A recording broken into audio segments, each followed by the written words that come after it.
You were trying to do a thing where you mute my mic, right? Or was that different? Like you just a button? It wasn't me. No. It Certainly wasn't me. It was voted on and was unanimous here. Another beautiful day today. Yeah, crushing it. Our next couple of days have more clouds, but that's a low bar, right? I mean, we really haven't seen anything. So the weekend forecast looks better too. We'll talk about all this in here in a second. 78 for a high in Wiscasset. Look at Millinocket, Caribou, Holton, 80 there. Did pretty well. Average high down to 75 this time of the year. So technically we'll go on the books as an above average day. I think the hallmark of this pattern though has been the sunshine, right? Not just the sunshine, the almost complete lack of cloud cover. And if you look at the satellite here, there's a few cumulus clouds that floated into Oxford County, but many of us in Maine went another day not seeing any version of clouds. High pressure still in place.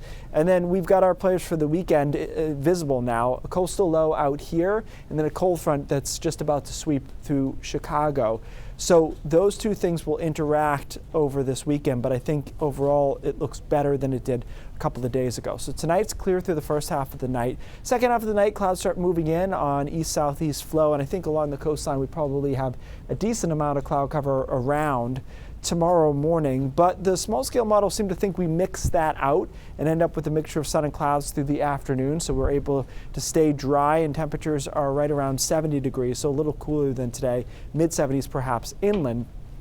On Saturday, that coastal low will mostly miss us, but there could be a chance of a shower into Washington County, and the cloud shield will extend into down east Maine and the mid-coast. So the farther west you go on Saturday, the nicer day you're likely to see. In fact, out towards Fryeburg and Cornish and Sebago and all the way down to Portland and Wiscasset, probably a pretty nice day here on Saturday, mid to upper 70s. Not as nice Millinocket, Bangor, certainly out toward Eastport and Lubec, where there's more clouds and a chance for that shower. Front comes through Saturday night into Sunday. This front keeps speeding up on the computer models, which is a good thing for us because it means a lot of the showers happen overnight Saturday into early Sunday.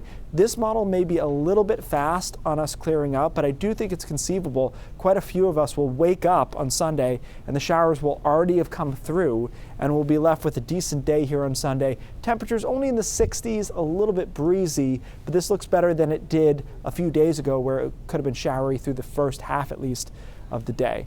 We go into next week, and the European ensemble, which is really our best mid-range forecast tool, looks really solid with this high sitting over us for several days, really almost the entire week is how it looks right now, which would mean we have another dry and really pleasant stretch coming up.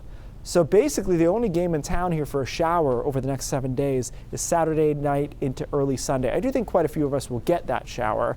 It's not that much total rain, and we roll into next week. Dana and I were looking at the drought monitor. There's no drought really in the state at this point. Probably can only do another week and a half, maybe 2 weeks of that before you start to see some abnormally dry. But we did get a decent amount of rain in, even though it was a very warm summer. We had periods of rain, so enough to just stave off a drought, a serious drought. Yeah, I mean, for now, at least as it stands, so we can enjoy it without guilt, at least for another week and a half. This is usually the time of year when we have to worry about those drought concerns, right? Yeah, because if you have a really drier summer, this is when we start to lock these highs in and go a couple of weeks without rain. So we're in good shape right now, but we'll keep an eye on it, obviously. Sounds good. Thanks, Keith.